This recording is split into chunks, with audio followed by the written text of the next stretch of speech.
नमस्कार, सत्यदर्शन न्यूज मध्ये आपले स्वागत आहे. मी पायल शहा. एक नजर टाकूया आजच्या ठळक घडामोडीवर. तब्बल 30,000 रुपयानं चांदीच्या दरात घट. फक्त 3 दिवसात चांदीच्या दरात तब्बल 30,000 रुपयांची घट झाल्यानं बाजारात मोठी चर्चा सुरू आहे. एप्रिल-मे महिन्यात देशभरात लग्नसराईचा हंगाम सुरू होतो.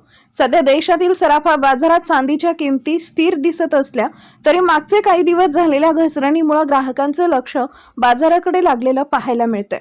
त्यात गेल्या 3 दिवसांमध्ये 30,000 रुपयांनी चांदी दर कमी झाल्याचं पाहायला मिळालंय.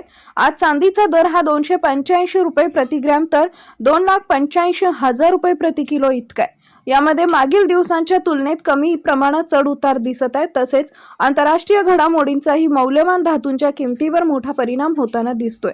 जागतिक बुलियन मार्केटमधील ट्रेंड, अमेरिकन डॉलरची स्थिती, महागाईबाबतच्या अपेक्षा आणि जिओपॉलिटिकल तणाव या सगळ्यांमुळे सोने चांदीच्या किमतीत दररोज बदल होताना पाहायला मिळतोय.